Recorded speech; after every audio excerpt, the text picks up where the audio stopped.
I'm going to turn now to item 9 on the agenda, which is the report on NHS England performance, which, Karen, may I invite you to present? Yes, I'll just go through this quickly. I won't repeat what's in the report.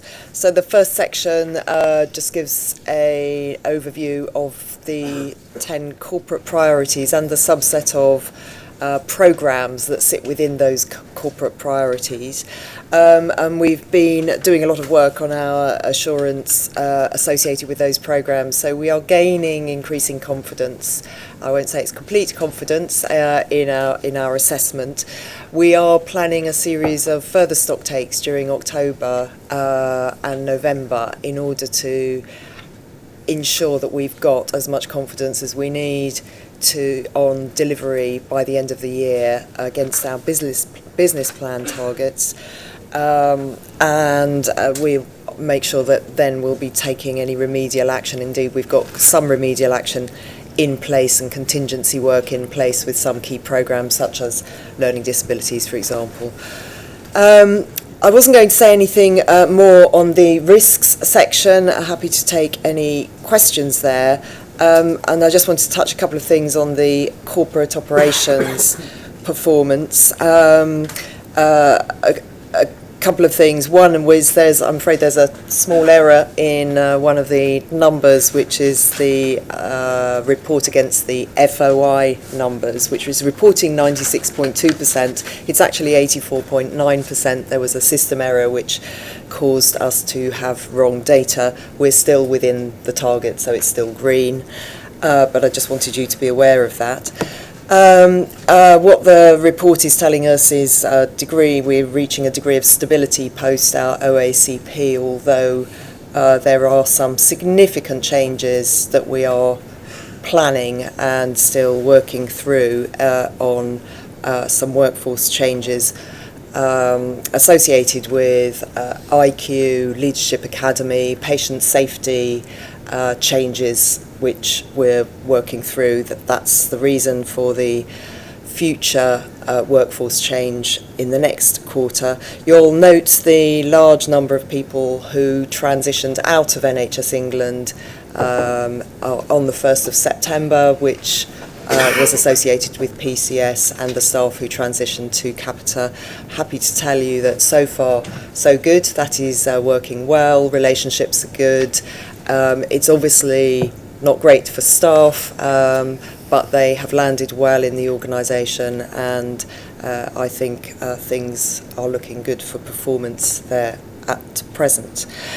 It's not in the report. We have had a recent staff barometer, and that showed a small improvement on the last staff barometer, so we're up about 2% on virtually all of the indicators. Absolutely no room for complacency. We've got much more work to do on that, but it's been extremely helpful in helping to inform another programme of work that we've just launched on improving NHS England, and some of the key areas that staff reported on that we were already working on, we're tackling through that programme, and have work streams on some pretty basic stuff: accommodation, recruitment, procurement, but also engagement and diversity as key areas that we want to improve on, and aspects of our controls environment as well, so controls, assurance and governance. So all of that work is being initiated. Well, much of it is already underway. So that was really all I wanted to say at this stage. Thank you, Karen. Questions, comments from the board? Kieran. Thanks, Karen. And thank you for the kind of accurate reflection of the state of things.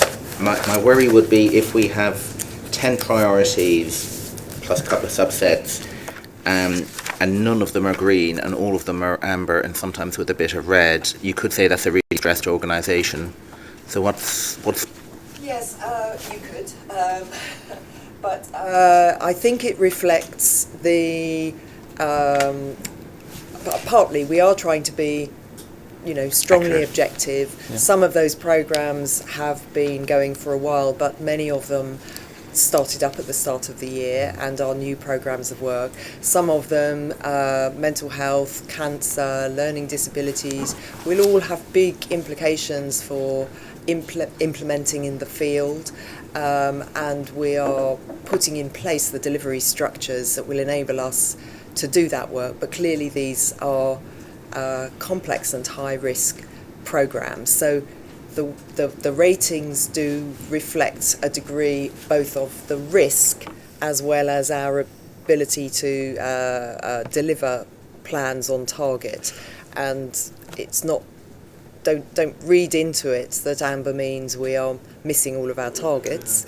What it does mean is that if you look at both the progress against target and the degree of risk, amber is trying to reflect both of those. So many of those are in a good place in terms of targets, but we wanted to reflect the degree of risk associated with them as well. And the people working on them will feel that they're in control, is going in the right direction, or feel stressed? Yes, what's pleasing, I think, is we've got oversight groups, governance groups associated with all of these priorities.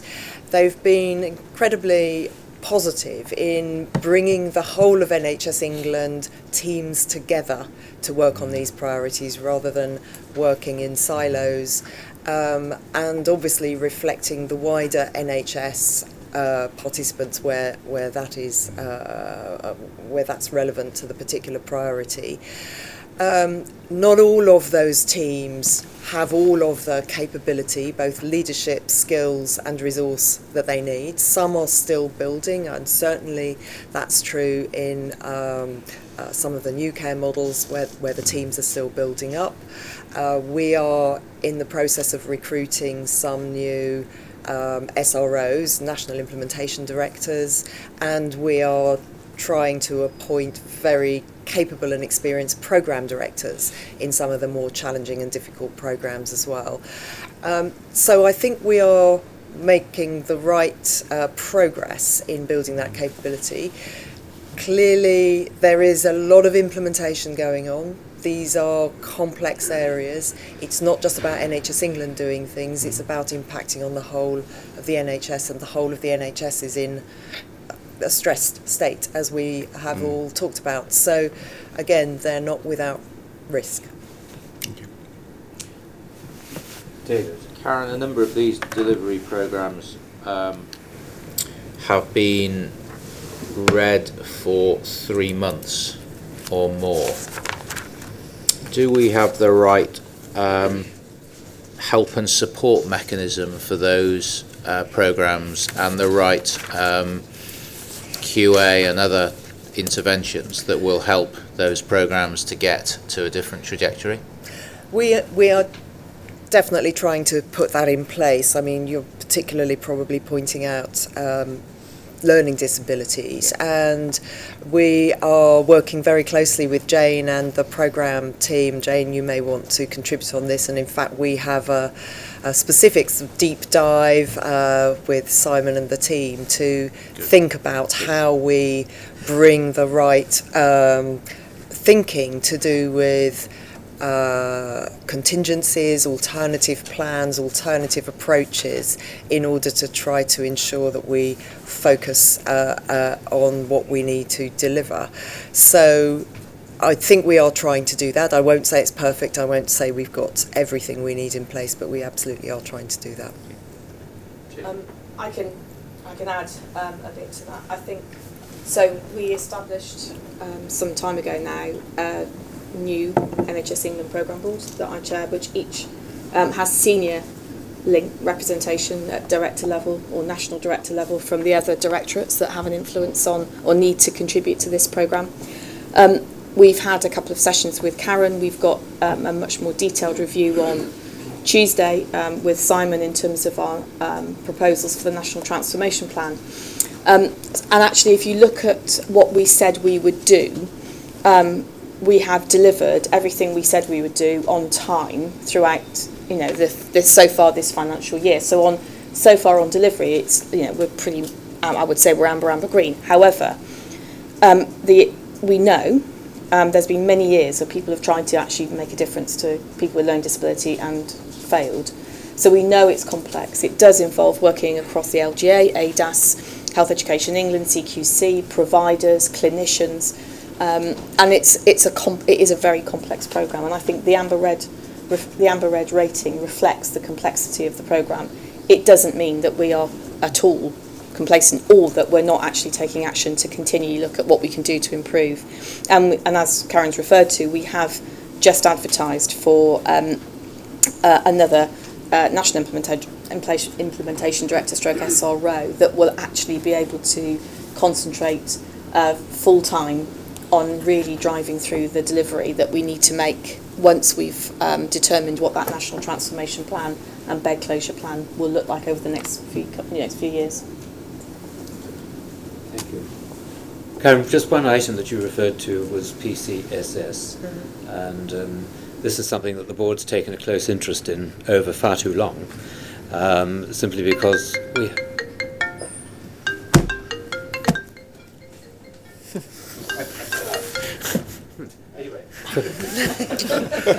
Who knew you could make a piece of paper a ring? No, That's incredible. That's personalised stationery. I'm deeply impressed and hugely embarrassed. But anyway, Karen, as I was saying, before I so rudely interrupted, we were conscious that the PCSS transfer programme was going to be immensely technically difficult, and then for legal reasons it took longer than it might have done. And I think we'd just like to record our appreciation at the safe transfer of this responsibility,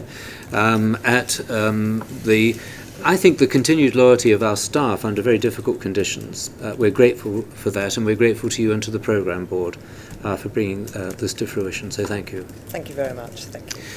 Are there any other comments on that paper? No. Thank you very much.